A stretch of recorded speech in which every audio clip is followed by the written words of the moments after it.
বন্ধুরা, আমি রাজদীপ। আজকে যে ঘটনাটা বলবো সেটা বলার আগে একটা কথা বলে রাখি। আমি নিজেও জানি না সেদিন আমি ঠিক কি দেখেছিলাম।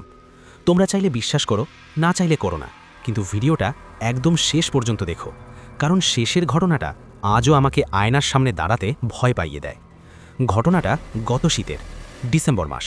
মাটির স্যাঁতস্যাঁতে, চারপাশে কুয়াশা, বাতাসে একটা অদ্ভুত ঠান্ডা গন্ধ।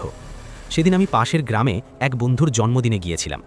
আড্ডা, হাসাহাসি, খাওয়া, সময় কেমন কেটে গেল বুঝতেই পারিনি। যখন বেরোলাম তখন রাত প্রায় 10:30। আমাদের গ্রামে ফেরার রাস্তা একটাই, একদিকে ফাঁকা মাঠ, আরেকদিকে বড় পুকুর, সারি সারি তালগাছ, মাঝখানে সরু কাঁচা রাস্তা, আর সেই রাস্তার একদম শেষ প্রান্তে একটা বিশাল বটগাছ।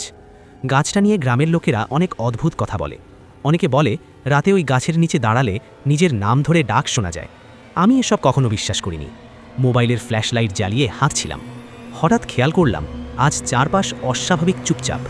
না কুকুরের ডাক, না ঝিঝি পোকার শব্দ, এমনকি বাতাসও যেন থেমে গেছে। আমার বুকের ভিতরটা হালকা ধুকফুক করছিল। তবুও নিজেকে বললাম, রাজদীপ, ভয় পাওয়ার কিছু নেই।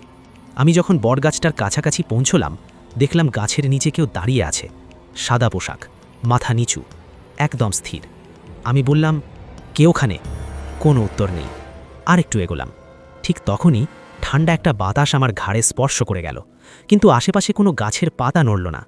আমি আবার বললাম, কাকা, এত রাতে এখানে দাঁড়িয়ে আছেন কেন? লোকটা ধীরে ধীরে মাথা তুলল। বন্ধুরা, আমি যা দেখলাম সেটা কোনোদিন ভুলতে পারবো না। ওই মুখটা আমার নিজের মুখ, হুবহু আমার মতো, একই চুল, একই চোখ, এমনকি আমার গায়ে যেরকম নীল সোয়েটার ছিল ঠিক সেটাই ওর গায়েও। আমি এক পা পিছিয়ে গেলাম। ও তখন ধীরে ধীরে হাসল, মুখে হাসি, কিন্তু চোখ একদম ফাঁকা, যেন ভেতরে কিছুই নেই। আমি আর দাঁড়াইনি, দৌড়তে শুরু করলাম। পিছনে তাকানোর সাহস ছিল না, কিন্তু দৌড়তে দৌড়তে স্পষ্ট শুনতে পেলাম আমার পেছনে আরেকজন দৌড়চ্ছে, আর তার পায়ের শব্দ ঠিক আমার মতোই। হঠাৎ পেছন থেকে ফিসফিস করে একটা গলা বলল, দৌড়াস না, আমি তো তুই আমাকে চিনতে পারছিস না? আমার শরীর জমে গেল। আমি দৌড়ে বন্ধুর বাড়ির দিকে ছুটলাম। সৌভাগ্যবশত ফোন করতেই সে দরজা খুলে দিল। সেই রাতটা ওর বাড়িতেই কাটালাম, কিন্তু কাউকে কিছু বলিনি। সারা রাত ঘুমোতে পারিনি। পরদিন সকালে সাহস করে আবার ওই বটগাছটার কাছে গেলাম। ভাবলাম হয়তো দুঃস্বপ্ন ছিল, কিন্তু সেখানে গিয়ে দেখি মাটিতে পড়ে আছে একটা স্যান্ডেল। সেটা আমারই স্যান্ডেল, কিন্তু সমস্যা হলো সেদিন রাতে আমি যে স্যান্ডেল পরেছিলাম সেটা এখনও আমার পায়েই ছিল। মানে আমার আরেকটা স্যান্ডেল সেখানে এলো কিভাবে? আমি ব্যাপারটা কাউকে বলিনি, ভাবলাম হয়তো ভুল দেখেছি। কিন্তু আসল ভয় শুরু হলো 2 দিন পর। রাতে আমি নিজের ঘরে ঘুমোচ্ছিলাম। হঠাৎ শুনলাম ঠক ঠক ঠক, যেন কেউ ধীরে ধীরে আমার দরজায় নক করছে। বাড়ির সবাই তখন ঘুমিয়ে আছে। আমি ধীরে ধীরে উঠে দরজার ফাঁক দিয়ে বাইরে তাকালাম। কেউ নেই, কিন্তু দেয়ালে একটা ছায়া দেখা যাচ্ছিল, আর সেই ছায়াটা আমার মতো। বন্ধুরা, সবচেয়ে ভয়ঙ্কর ব্যাপারটা এখন বলবো।